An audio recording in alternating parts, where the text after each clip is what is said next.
Hey guys, this video is just going to be a quick overview of how I expect you to set up for your Honorlock exam. The workspace around you is really what I care about the most when you're completing the exam on Honorlock. Unfortunately, I had a lot of students last semester try and cheat. They found an old version of the exam online, wrote down the answers, or put them on a different device.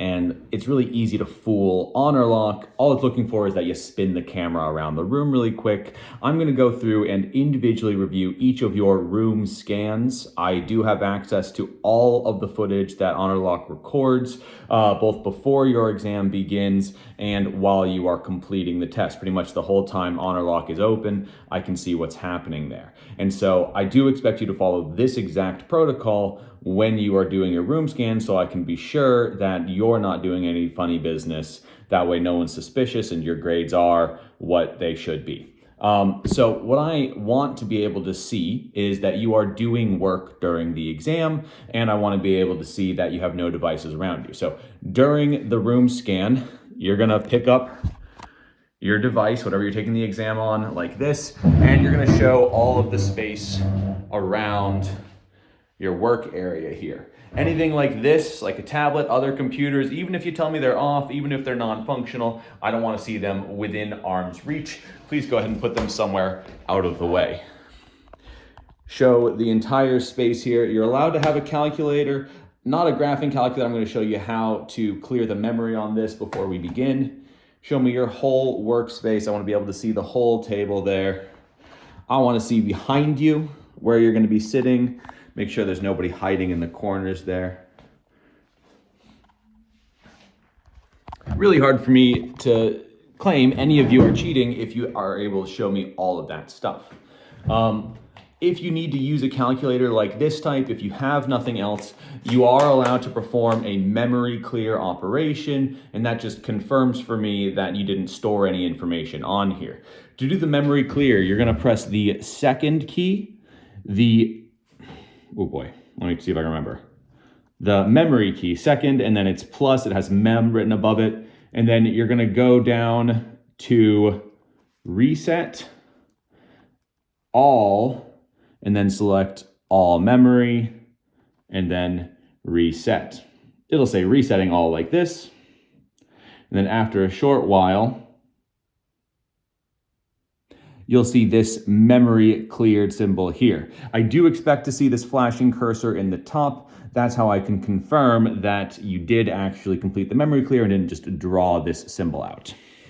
Once you've done that, you are allowed to use this type. Probably much easier to just use a normal non-graphing scientific calculator or use an on-screen calculator. Both of those are acceptable options.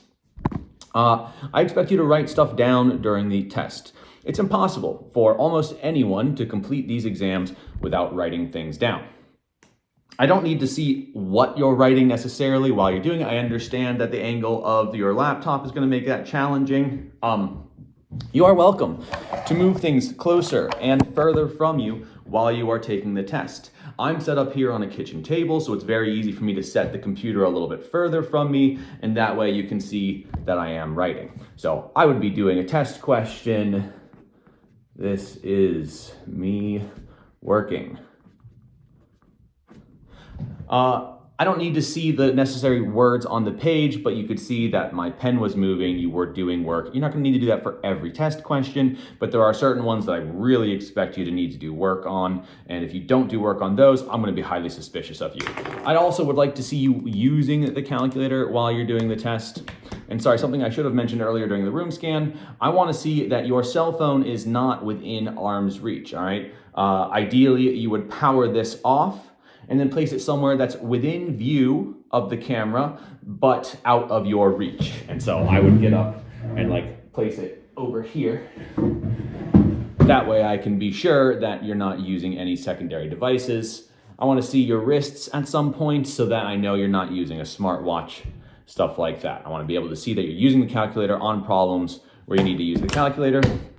And there are a couple of questions on the test that are challenging math problems where I am going to be grading your work, not just the numerical value. The reason I do this is, first of all, to confirm that you are actually completing the work yourself. And second of all, because it allows me to give you some partial credit. Many of you will probably make small mistakes on that problem and the computer would count it as completely wrong. I can go back and amend those scores based on the work that you upload. So once you've completed that problem, you're going to show it to me like this.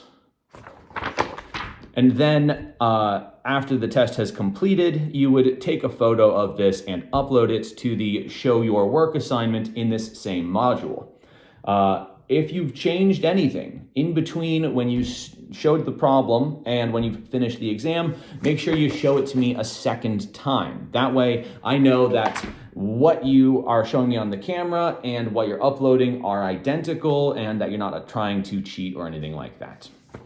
If you have any questions about any of these protocols, please let me know. If you're unable to do these things, then you can just take the test in the TSC Testing Center. Let me know in advance if you're unable to have a sterile work environment to take your exam in. Thanks so much, guys.